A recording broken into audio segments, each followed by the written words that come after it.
Terima kasih teman hati, masih bersama saya Yasir Neni Ahmad dan juga Ustadz Tio Iskandar di sini dalam program Kalam Hati. Insya Allah sampai ke hati.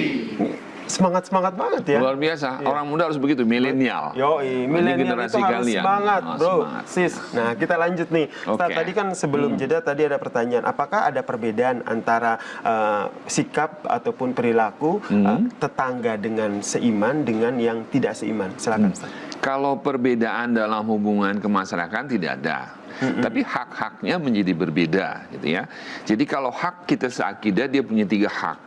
Termasuk hak beragama.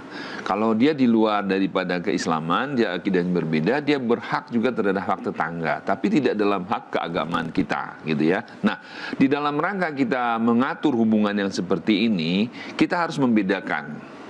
Ada keyakinan beragama, ada peristiwa beragama, gitu ya. Kalau keyakinan beragama, maka kita harus kembalikan kepada masing-masing kitab suci, gitu loh. Jadi semua orang itu harus bangga dengan agamanya, pasti itu. Kalau dia tidak bangga dengan agamanya, berarti keagamaan dia itu, sikap keberagaman dia itu sikap keberagaman yang keliru. Tetapi dia tidak boleh menjustifikasi bahwa agama orang lain itu salah, agama orang itu nggak boleh seperti itu. Tapi dia harus menyatakan dirinya bahwa agama itu bagi saya adalah keyakinan saya dan saya menjadikan itu menjadi baik. Keyakinan saya, akidah saya sesuai dengan kitab suci yang saya miliki, gitu ya. Peristiwa beragama itu sama. Ya. Contoh peristiwa beragama itu apa? Menghormati kedua orang tua, menghormati tamu, ya, menghormati tetangga, ya, menolong orang lain yang mungkin ada masalah. Ketika di jalan kita ketemu orang kecelakaan, kita tolong, itu namanya peristiwa beragama. Semua agama mengajarkan hal yang sama. Tapi ketika keyakinan beragama, silakan kembali kepada kitab suci masing-masing. Nah, karena Anda ini para milenial, saya sarankan ya, ada satu buku bagus sekali judulnya The Global Ethics. Ya. The Global Ethics itu Hans Kung tulisannya. Seorang pertemuan antar agama di dunia di San Francisco, pada waktu dia kumpul tuh bersama-sama. Agama-agama ini sadar betul bahwa ada kaidah utama, ada kaidah bersama yang harus dibangun oleh setiap umat beragama. Satu, kehidupan yang adil bersama-sama.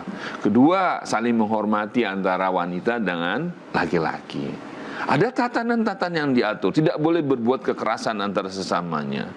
Kalau ada masalah-masalah yang berkaitan dengan dunia, kita selesaikan secara bersama. Itu perintah agama. Bahkan Rasulullah mengatakan demikian loh. Rasulullah mengatakan begini, la yu'minu ahadukum hatta li akhihi ma yuhibbu li nafsihi. Belumlah kamu dikatakan memiliki iman yang sempurna sebelum kamu mencintai orang lain sebagaimana kamu mencintai dirimu sendiri. Bisa dibayangkan? Jadi dalam Al-Quran itu kan sebutan tuh cuma 2. Ya ayyuhalladzina amanu, hai orang-orang yang beriman. Khusus disebutkan. Tapi ketika disebutkan ya ayyuhan nas, wahai manusia, enggak disebutkan sukunya itu. Kebetulan saya Tionghoa, Anda mungkin Ambon. Saya Flores. Flores, ya, beda-beda kan? Ya. Tapi semuanya itu sama-sama punya nilai kemanusiaan. Kita diciptakan oleh Tuhan, wa ma khalaqtul jinna wal insa illa liya'budun. Dan tidaklah aku menciptakan kamu semua manusia dan jin melainkan untuk mengabdi kepada Allah Subhanahu wa ta'ala. Nah, mengabdi itu kan besar. Ya. Ada ibadah mahdoh yang ibadah mahdoh kita itu apa sih? Ibadah kita itu kecil sekali, sedikit banget. Ya. Sholat kalian itu berapa lama sih? Setahun cuma 7 hari. Setahun cuma 7 hari. Ayo milenial kita hitung. Dalam dimensi waktu ya Mas Yasir ya. Coba kita hitung. Tadi yang sholat subuh 1 jam siapa? Ada? Ada yang 1 jam? Enggak ada. Saya 5 menit. 5 menit. Sisanya 50 menit lagi tidur 5 menit sholat kita, 5 kali 5, 25 menit. 25 kali 365 hari, 9.125 menit. 9.125 menit dibagi 24 jam, dibagi 60, ketemu angka 6, sekian hari. Enggak usah dikeluarkan kalkulatornya, sudah saya hitung dari rumah itu. Pintar ya Ustaz. Ustaz pintar matematika juga juga ya? Iya, minta pentingin ya. Jadi kita hitung, ternyata sholat kita setahun dalam dimensi waktu itu cuma 7 hari. Itu buat yang cowok. Buat yang cewek, dispensasi 20% Mas Yasir. Karena ada halangan setiap bulan dia. Jadi dia sholatnya setahun cuma 5 hari. Nah kalau itu tidak kita gunakan untuk mengabdi kepada Tuhan dengan sungguh-sungguh, maka kita akan kekurangan. Maka Tuhan kasih dimensi ibadah lain, yaitu dimensi sosial.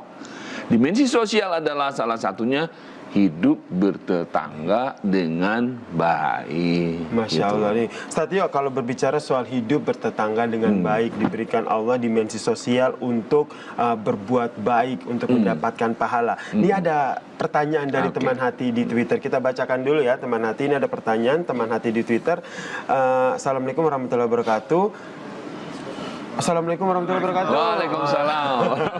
Waalaikumsalam warahmatullahi wabarakatuh. Nah, Ustadz, apa benar menghormati tetangga termasuk contoh beriman kepada Allah Subhanahu wa taala? Iya benar, makana yu'minu billahi wal yaumil akhir fal yukrim dhaifah. Makana yu'minu billahi wal yaumil akhir fal yu'min zarah, gitu loh. Barang siapa beriman kepada hari akhir, beriman kepada Allah, maka dia harus menghormati tamunya. Barang siapa yang beriman kepada hari akhir dan dia harus juga menghormati tetangganya. Itu perintah, ya.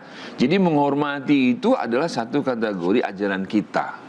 Ya, bahwa kita ini di mana-mana punya akhlak yang baik. Akhlak yang baik itu ya itu, kita punya kualitas hidup. Hubungan kepada Allah diatur, hubungan kepada manusia juga diatur. Yang paling dekat dengan kita. Keluarga kita bisa jauh. Kalian misalnya mahasiswa, kuliah, jauh-jauh kan? Pasti tetangga itu yang nantinya akan membantu kita kalau ada problem, ada masalah gitu kan. Maka berbuat baiklah dengan tetangga. Insya Allah kalau kita berbuat dengan tetangga, maka Allah juga akan baik dengan kita. Amin. Berbuat baiklah dengan tetangga, insya Allah Allah akan berbuat baik dengan kita.